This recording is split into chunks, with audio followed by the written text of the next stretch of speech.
Whatever I was supposed to do, I was not doing. Whatever I wasn't supposed to do, you could bet your last dollar I was doing. I imagine that even today, some 50 years later, that the last time that girl saw me get on the bus going home from day camp still raises one of the best days in her life. Karma.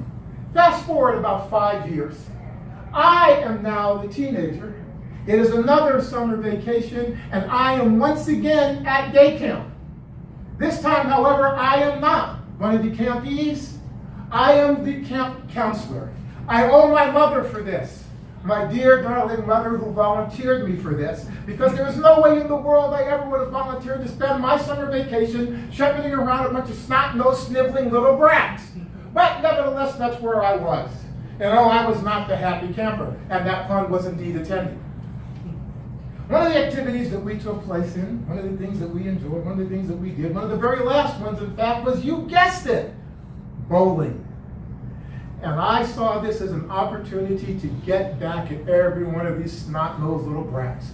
I was going to crush them. I was going to debase them. I was going to humiliate them. I was going to grind their little faces into the ground. I was going to leave a room full of crying, sniveling, devastated, destroyed little children.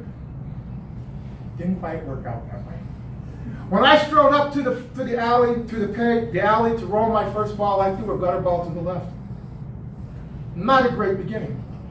When I strode up the second time and threw my ball, I threw a gutter ball to the right. So here I was at the end of the first frame, and I balled a grand total of 0. But I figured I had 9 frames left. There was no way I was going to blow it. There was no way I was not going to beat the living daylights out of these children. I was going to have my revenge for everything they'd done to me that summer. At the end of the game, I had bowled a grand total of 22. Not 222, not 202, not 200, 22. 1 2 followed by another 2, 22. I didn't even know it was possible to bowl a 22. But I tell you that it is, how do I know? Because I did it. What made it worse? It was the lowest score of everybody there, even the little snot-nosed little brats. What made it even worse is they all knew, because it was up there on the big banner and everybody was seeing it. What made it even worse, you'll be surprised how many times I can say worse. What made it even worse, they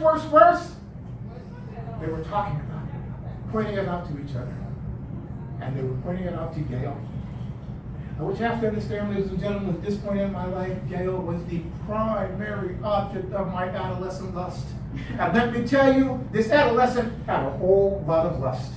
So when I saw them pointing out my failure to Gail, I was devastated.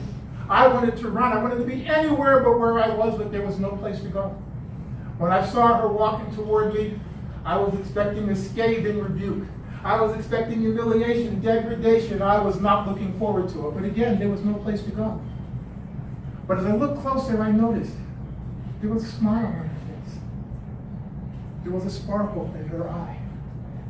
When she stepped up to me, there was no humiliation, no degradation. She tapped me on the arm and she said, "Frank, I cannot believe you bowled such a lousy game and let all of those kids beat you." I almost blurted out the truth, but fortunately my sense of self-preservation kicked in, and I looked at her and I said, "I was hoping no one would figure it out. But if somebody had to, I'm glad it was you."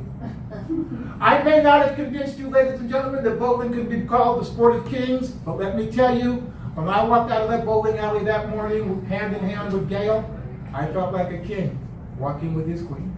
Madam Toastmaster.